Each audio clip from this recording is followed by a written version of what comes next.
What is going on, family? Welcome back to DXB Crypto. Hope you are doing well and having a fantastic weekend. Anyway, let's start with Bitcoin. So Bitcoin on the weekly is looking very, very good. The RSI about to cross over. And of course, Bitcoin currently sitting at 91,322. Now, you may be wondering what is driving this. And I can tell you right now, I keep talking about following the money. There is one significant chart in addition to, the other charts that we use for confluences, and that is the Fed's liability liquidity account. Now, what you're seeing here, and I think I'm the only person who talks about this, but we had a massive tightening by the Fed, draining the last bit of liquidity. And you can clearly see every time we've come up to this level, you can see that every time we've been in this level, we've had significant reversals around this 1 trillion. And the current one we're getting right now is over here, and that has led to the market rallying over the last few days and weeks. Okay, it's got nothing to do with anything else. This is the most important chart when it comes to looking at major liquidity. And every time this chart bottoms, we get a parabolic bull run. Okay, you may not see it on your screens, but it is absolutely tapered off towards the right and has dropped here by a small margin. Nevertheless, that is what you are seeing right now. So this is great. This is absolutely fantastic when you consider the balance now is around 900 billion. And this is up to 1 trillion a week ago. So that's a fantastic job. Now, one thing you will notice is every time we get this, we do see parabolic runs in the price of risk assets and in particularly Bitcoin. We saw that in 2021. We saw that here as we recovered towards the end of 23, of course. And then 24, we've seen movements here, but these were very, very small. The gigantic movement came pre-election here, and we went absolutely nuts. Every time this hikes to the top, what you will see is a significant drop in the price of risk assets and Bitcoin. So for me, this is the most important chart when you want to understand what the Fed is doing. And in addition to that, we talk about quantitative tightening, quantitative easing, and the 5-year or the 4-year business cycle. So a lot of people don't understand this, and I'd like to break things down. I know there's the odd idiot there saying, oh, why do you explain these things? And well, this is what moves the market, okay? Business cycles are typical fluctuations found in aggregate economic activity of a nation. So the reason I'm telling you this is now the business cycle is becoming elongated due to debt extension, okay? It is becoming elongated, and it's no longer the 4-year traditional business cycle. It is now officially this year a 5-year business cycle. Okay, you need to understand that. The reason why there's sequence of change and the reoccurring but not periodic is because of the fact that this is on the back of debt refinancing. Okay, so when debt is negotiating, so debt gets a call, and that happens every 4 years. And the last debt negotiation here was done about 3-4 years ago now. So it was actually extended due to the lateness of the Fed. It got extended to the 5-year kind of debt maturity. So there's a lot to understand. However, I'm giving you the periods where, or the reasons why as to we can see a first 5-year business cycle. Okay.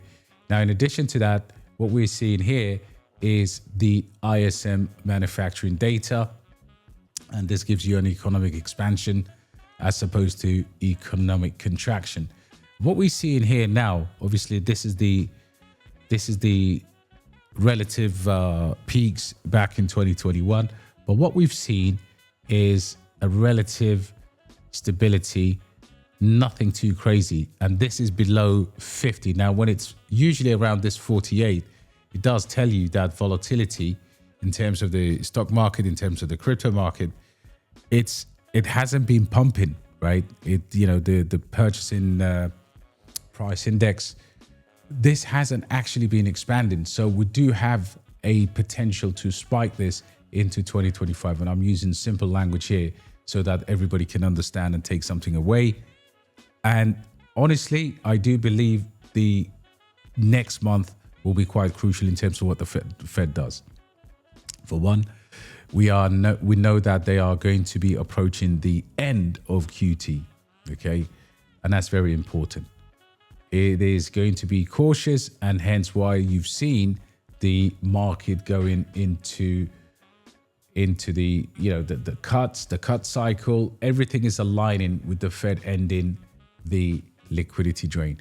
Now, when we talk about end of QT, really looking at Fed balance sheet, looking at their general trading account, it is important to understand the dynamics between why liquidity leaves the market and when liquidity pours in, which is counterintuitive because the signal looks something like this. Okay, so this is dropping, and that equals to massive liquidity coming in, and then this is hiked, and that means it's drained. Drop, the market goes bananas. Increase, the market absolutely drops again. This is around April 2025, and then July they started to hike it, and we had new all-time high. And it's been happening. Look, 2017 bull market, and then 2018 bear market, right?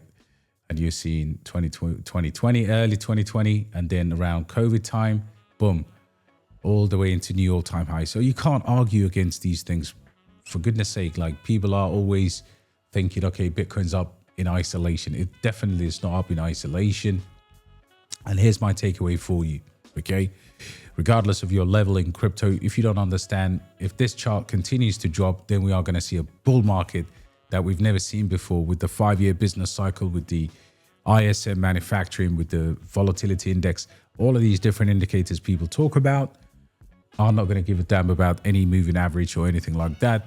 If it's a bear market, then of course it means that the Fed will continue to not uphold its promise of ending QT, and something else is going to happen, and they're going to change their idea of printed money to stabilize the economy. We know that manufacturing is in big trouble. We know the data is against everything that the government wants, because there is clearly a plan for a soft landing. Okay, so what happens in terms of, and again, this is not exact science, but usually there is a significant bit of reaction.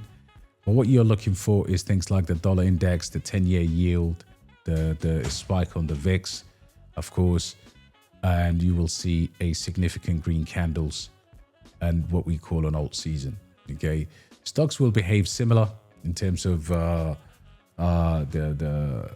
kind of gains that stocks will have on the announcement of quantitative easing, meaning that the Fed is actively communicating to the market that they are going to pump money back into the system, as opposed to taking money away from the system in this particular example that I gave you. So this chart, just so you know, is taking money away. The chart is up, and you would think that, okay, they're increasing their purchases. No, it's the other way around. So what you need to look out for is, of course, how this happens. Now, of course, if this is, dollar index drops to 3 to about 5%, that's insane, right? Immediate reaction, 0 to 30 days. Stocks pump, crypto, of course, Bitcoin going back over 100K, even more. Potentially ETH going up 30 to 50% in a very short space of time. And of course, quality layer ones and whatever, DeFi, the crypto will move. Now, day one announcement, instant pop. Week 2 consolidation phase, month 1 acceleration phase, of course, full euphoria mode, bubble formation. That is really, we haven't seen, one of the reasons why we've not seen a bull market is because it's very difficult for anyone to say that they have been in full euphoria mode. I don't think anyone has seen anything along euphoria, but that's genuinely what fear and greed will indicate, what crypto bros will say on Twitter and everything else. Now, of course, accumulate quality assets, deploy aggressively when you confirm certain things that you're looking for, post QE, ride momentum, then take profit. Now, for me, the bottom line is quantitative tightening is announced by the Fed to be ended on the 1st of December. We know that's a fact, right? 1st of December, JP and the rest of the crew have said they are going to end quantitative tightening. That's a signal, right? Right? That's a sign for things to potentially be going in our favor. However, don't be surprised if you get a dead cat bounce in the meantime, okay? And you see Bitcoin price drop one more time when everybody just sells.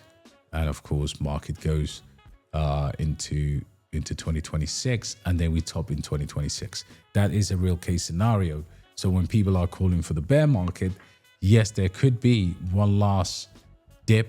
I do believe that we've had the lows, but if we take out $74,000, that is going to be a ridiculously anxious time, because that is the $75,000 or $74,000 is the average for Michael Saylor, and of course strategy. There's a lot more. It becomes a lot more messy. So in the meantime, what I would advise is wait for these confirmations to happen. Have your particular prices in terms of where you think Bitcoin is going to go. We have short term 91, 92, and I gave that weeks ago, and we have already hit those price levels. Of course, what now? Try to reclaim 98 to about 100,000, possibly 97. And if we go above and start to move towards the previous levels here, like, you know, this would be a key level to flip here. And that's a long way away. But for now, we still have this level at $97,000 to get over. I have seen so many things in the market. The one thing I haven't seen is anybody who can explain how do you go from quantitative tightening into quantitative easing into a bear market. Just doesn't happen. In 2022, bear market coincided with massive rate hikes by the Fed and nothing else. So as always, 96% that we are going to get another rate cut in December. That's all but guaranteed. In addition to that, and this is because the economy is in a pretty bad shape.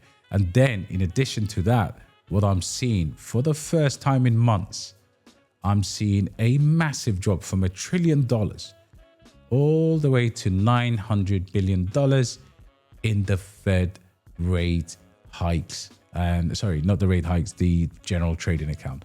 This continues to fall. It is your indicator for a full-blown one last time we hit this bottoms, and then we will absolutely skyrocket, guys. So to answer your question from the beginning of the video, what is driving Bitcoin price and is it going to drop? Well, if this chart continues to drop, Bitcoin price does the opposite. It will continue to pump. If it continues to go up, then it means that the Fed has not ended QT. But what is the probability of that? We have seen, just to summarize for you, every single time bloody this chart comes to $1 trillion, we get a massive rally across the market. Okay, a massive rally. You know, this is not even, you know, if I can just, let me just get this out a little bit so you can actually see what's going on here. All right, you will see a massive rally here, guys, all the time. It really does happen every single time, and this time is no different. So now you understand. Smash a like anyway. I'll see you on the next one, guys. Take care. Have a good weekend. Bye.